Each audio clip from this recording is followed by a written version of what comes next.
Jangan lupa like, comment, subscribe, dan klik icon lonceng untuk terus update video-video terbaru. Assalamualaikum warahmatullahi wabarakatuh. Wahai sahabatku, semoga sahabatku dalam kondisi sehat walafiat di bawah lindungan dari Allah Subhanahu wa Ta'ala. Dunia YouTube kita beberapa hari ini diramaikan dengan perbincangan YouTuber Ferdian Paleka. Ferdian Paleka untuk meningkatkan jumlah penontonnya, bahasanya ngeprengin gitu, ngeprengin waria dengan cara membagikan bingkisan dengan cara membagikan bingkisan yang bingkisan itu berisi sampah. Diceritakan bahwa sampah itu adalah sampah tauge busuk, nanti ditambah dengan batu. Bahwa apa yang dilakukan oleh Ferdian Paleka itu adalah sesuatu yang tidak pantas untuk ditiru dan tidak pantas untuk dilakukan. Pertama apa? Pertama kita akan bicara motif. Jadi motifnya kalau misalnya adalah kalau dia mengatakan bahwa masa di bulan Ramadan ini di tengah-tengah apakah waria itu masih mangkal atau tidak. Artinya dia berusaha untuk menghina lah, bahasanya untuk ngerjain supaya tidak melakukan lagi mangkalnya atau supaya kapok lah tindakannya itu. Tapi apakah tindakan ini kalau misalnya ini adalah motifnya untuk supaya kapok, tapi apakah tindakan ini sesuai dengan apa yang nanti menjadi tujuannya? Henti. Saya pikir tidak. Malah justru yang menjadi masalah adalah Ferdian Paleka sendiri yang terkena kasus hukum. Itu menunjukkan bahwa kepada kita bahwa ketika kita mau melakukan hal yang baik, maka lakukanlah hal yang baik itu dengan cara yang baik. Banyak orang itu seringkali ditolak oleh orang lain itu bukan gara-gara materi yang kita sampaikan. Banyak seseorang ditolak apa yang dia sampaikan itu ditolak oleh orang lain bukan karena konten yang kita sampaikan, bukan, tetapi karena cara kita menyampaikannya. Jadi karena cara kita menyampaikan, maka kadangkala orang menjadi menolak. Padahal yang kita sampaikan itu kadangkala benar juga. Apa yang dilakukan oleh Ferdian Paleka itu adalah sesuatu yang tidak baik. Apalagi motifnya adalah menghina, membuat kapok, yang belum tentu kapoknya itu tentu berhenti, tetapi malah dirinya kena urusan dengan polisi. Nah ini kan berarti ada cara yang tidak tepat untuk membuat orang jera. Caranya keliru. Yang kedua motifnya adalah motif misalnya untuk menunjukkan tentang kegiatannya yang supaya orang tertarik untuk menonton. Ini berarti seseorang mencari viewer banyak, tetapi viewer itu membuat orang lain menderita. Buat konten yang harapannya dilihat banyak orang, tetapi justru orang yang menjadi objek itu menjadi terhina, menjadi malu, dan lain sebagainya. Dan ini ada cara yang tidak bagus.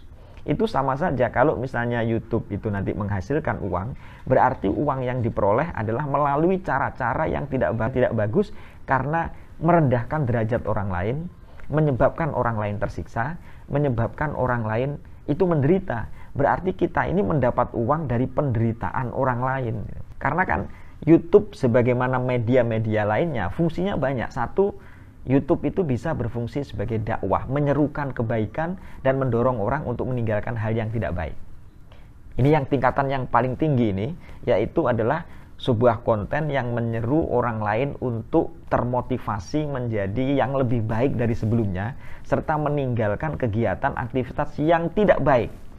Itu motivasi, namanya motivasi dakwah. Jadi YouTube berfungsi untuk dakwah. Nah, itu.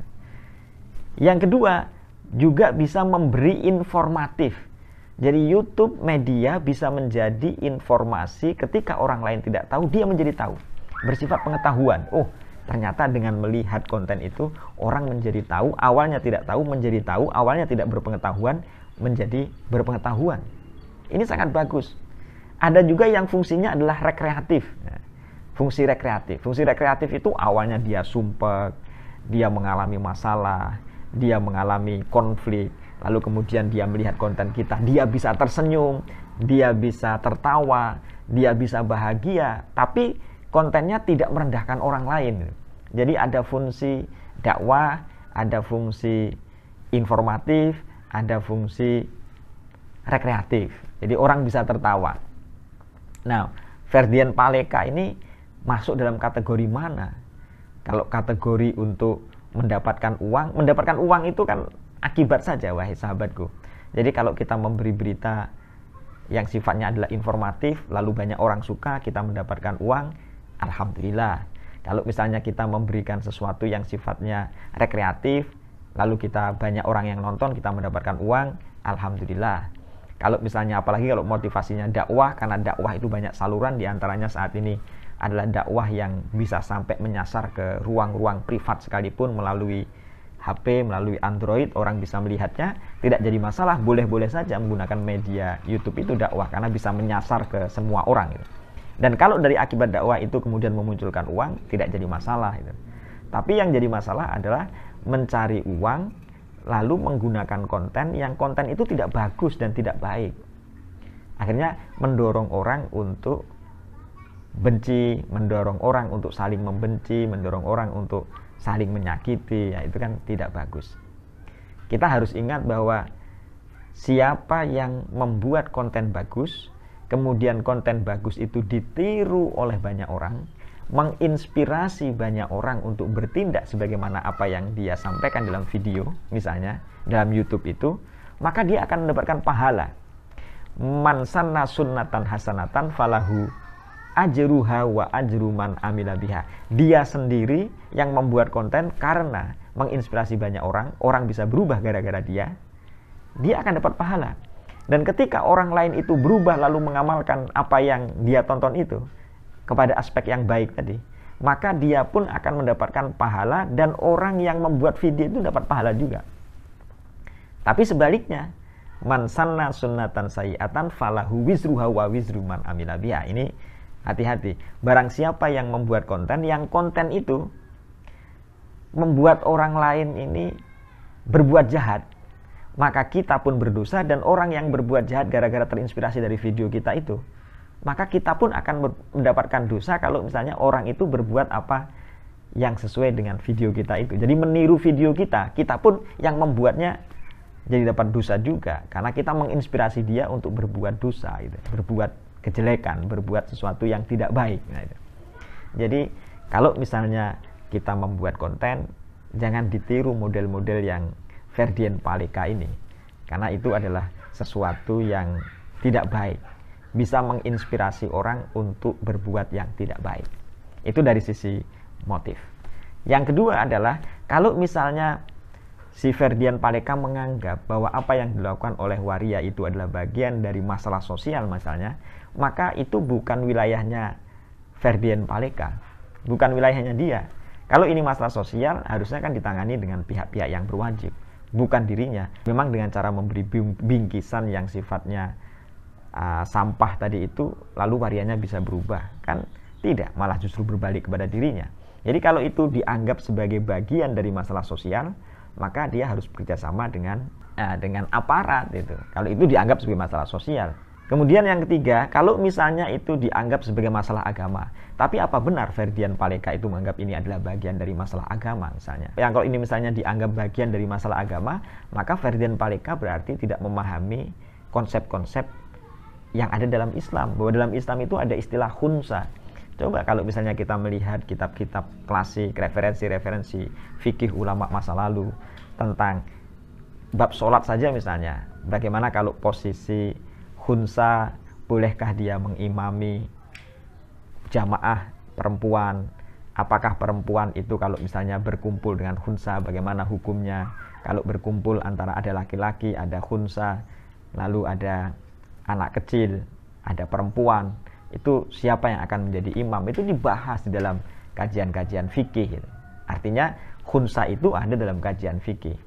Kalau toh kemudian Ferdian menganggap bahwa khunsa itu adalah bagian dari sesuatu yang tidak natural, karena khunsa itu ada yang bawaan lahir, wahai sahabatku. Kalau dia bawaan lahir, nanti ada hukum tersendiri. Ada lagi kalau misalnya mereka yang memang sengaja merubah jenis kelaminnya, ini beda lagi. Tapi ini bukan wilayahnya Ferdian Paleka, karena ini bisa menjadi wilayah hukum agama Majelis Ulama Indonesia atau lembaga-lembaga keagamaan, bukan di tangan Ferdian Paleka.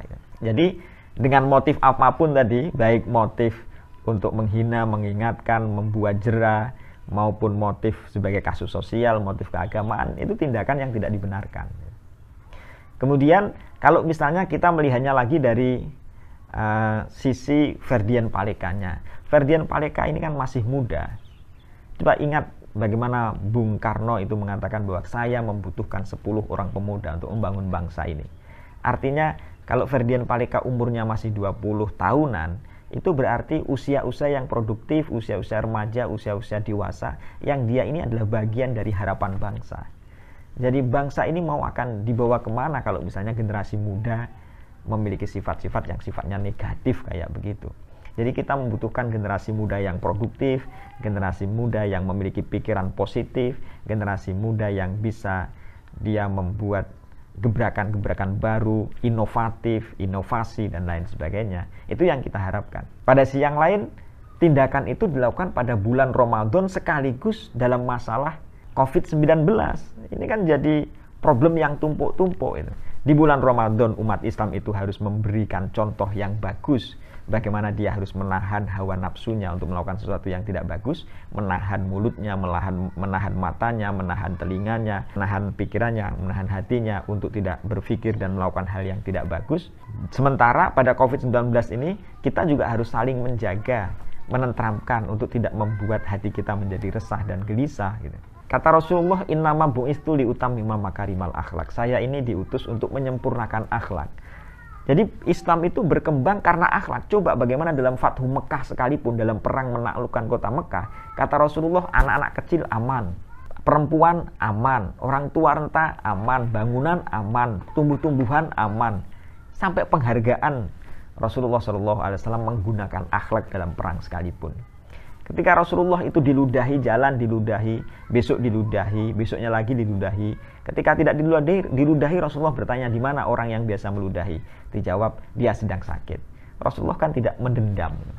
Rasulullah tidak mendendam, tapi justru didatangi. Orang yang biasanya meludahi itu malah didatangin. Rasulullah SAW mendatangi orang yang meludahi. Dan orang yang meludahi malah justru masuk Islam gara-gara orang yang berkonspirasi dengan dirinya untuk membunuh Muhammad, untuk menyakiti Muhammad aja belum datang kepada dirinya menjenguk, tapi orang yang dikonspirasi untuk disakiti, untuk dibunuh, untuk dihina, itu malah datang duluan. Berarti kan begitu besar akhlak Rasulullah SAW. Akhirnya dia masuk Islam. Dan banyak cerita-cerita begitu dia masuk Islam gara-gara akhlak ini. Jadi kalau misalnya ada kasus kayak Waria itu, justru kita mengayomi dia sambil secara perlahan-lahan kita ajak dia kepada sesuatu yang bagus. Itu malah lebih bagus daripada dengan cara memberi bingkisan sampah kayak begitu itu. Justru kadang ada sebuah teori yang mengatakan bahwa masuklah lewat pintu mereka, tapi keluar lewat pintu kita. Itu juga sebuah teori yang bagus. Sunan Kalijogo kan begitu. Masuk lewat gending, masuk lewat wayang, lewat pintu mereka, pintu tradisi, tapi nanti keluarnya lewat pintu Islam gitu. Kan itu bagus berarti. Jadi ala kulli hal, motif apapun yang dilakukan oleh Ferdian Paleka itu adalah sesuatu yang tidak baik, apalagi hanya untuk mengisi konten yang konten mencari viewer banyak, itu mencari penonton banyak. Itu contoh yang tidak bagus. Sahabatku, semoga ini bisa menjadi perhatian bagi kita, dan akhirnya kan Ferdian Paleka berurusan dengan polisi itu akhirnya dengan pihak yang berwajib kan berarti. Nah, itu karena menunjukkan ada sesuatu yang tidak bagus. Baik tidak bagus secara agama, secara sosial, juga secara kebangsaan dan kenegaraan juga tidak bagus. Jadi tidak bagus dari berbagai perspektif. Demikian, semoga bermanfaat. Assalamualaikum warahmatullahi wabarakatuh.